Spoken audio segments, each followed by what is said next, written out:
Welcome to episode 173 of the Sports Marketing Machine podcast, powered by Revelocity Sports. I'm your host, Jeremy Neiser. My family and I, we went out for ice cream today. It's about 95 where we are. Now, I'm a pretty simple guy. Every time I go, I order the same thing, cookies and cream in a cup. No sprinkles, no caramel, no toppings, nothing. Just cookies and cream. Now, my daughters, Parker and Kennedy, they are the complete opposite. Parker's 11. She wants chocolate, toppings, mix-ins. The more going into that ice cream cone or cup, the happier she gets. Now, Kennedy, she's 8. She just likes popsicles. She doesn't really like ice cream. In fact, she doesn't even really like sweets, truth be told. She takes a couple bites and that's it. While we're sitting there, I started to thinking about this. Imagine if every single time we went in that ice cream shop, they tried selling me something like Rocky Road or pistachio. Every single time I go in there and say, hey, buy some pistachio, buy some Rocky Road. But they know what I like. I've ordered cookies and cream numerous times. I mean, they have my purchase history. I've accumulated enough points to get ice cream for free a few times. Yet what if every time I walked in there, they were trying to sell me something completely different? It'd be ridiculous. It'd be annoying, truth be told. And eventually, I'd stop paying attention and stop being a customer of theirs. Not because pistachio's bad or Rocky Road, but because it's not for me. And then it hit me.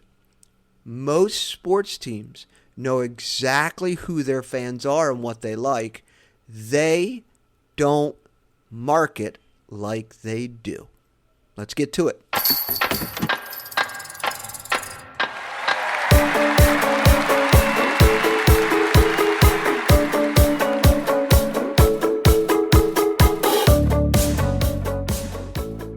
Last week, I published episode 171 where I talked about lifecycle email marketing. I'll put a link in the show notes.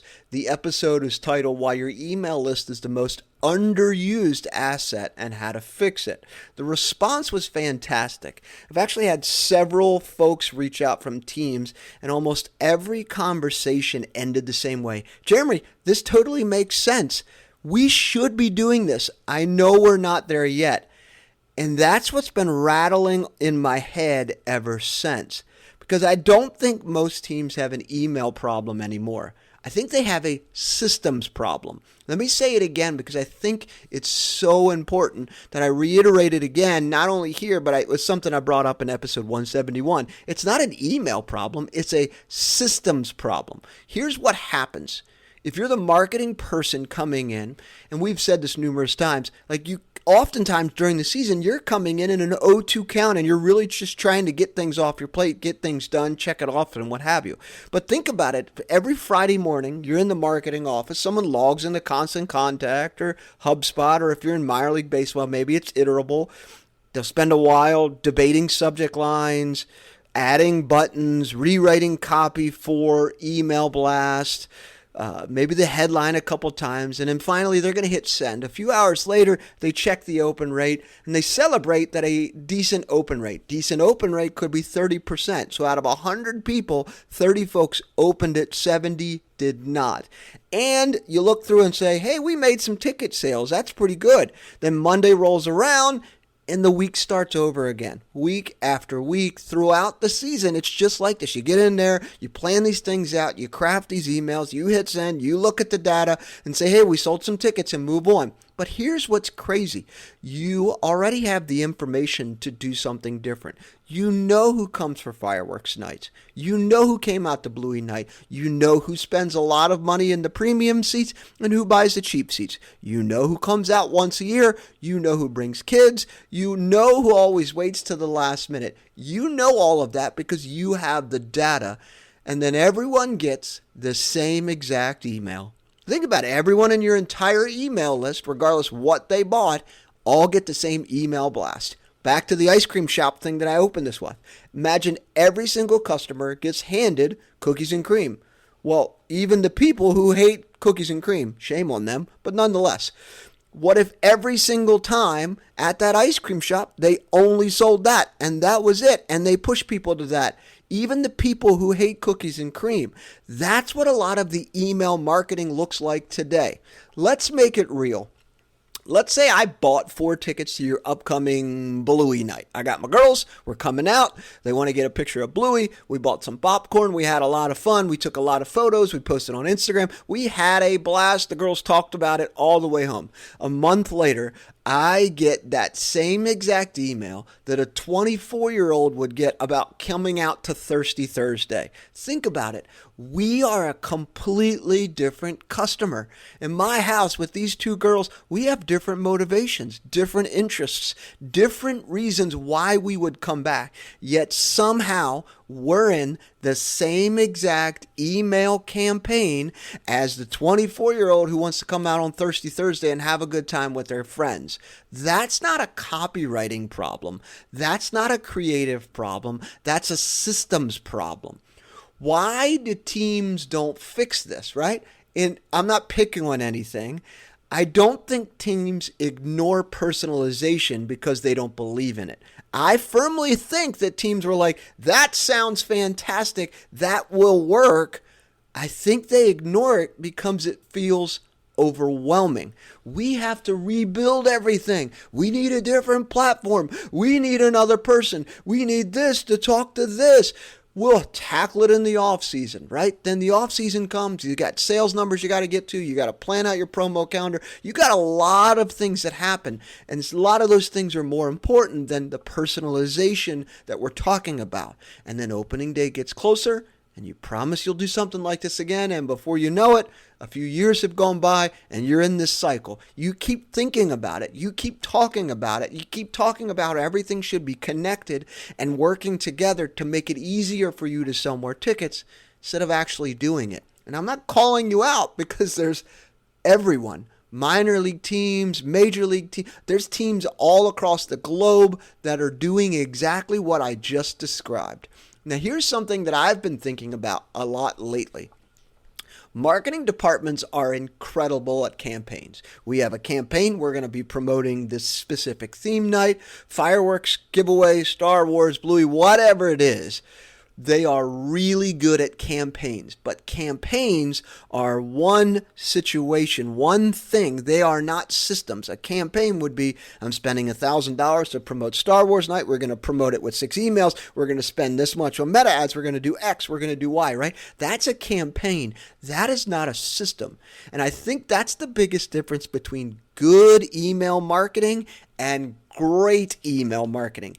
Because here's why. Campaigns are how we organize our work. Fans don't experience our team that way. They experience buying a ticket, coming to the game, parking in the parking lot, buying a hot dog, having a great time, and not coming back and forgetting about us.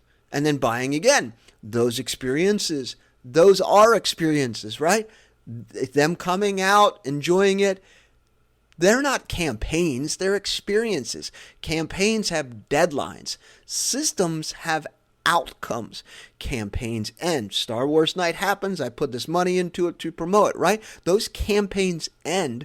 Systems keep running. They're automated. They just keep happening. Campaigns require someone to remember. Systems remember for you. Campaigns ask, hey, what are we doing this weekend? What are we promoting? Systems ask, what happens after someone buys? Those are 2 completely different questions.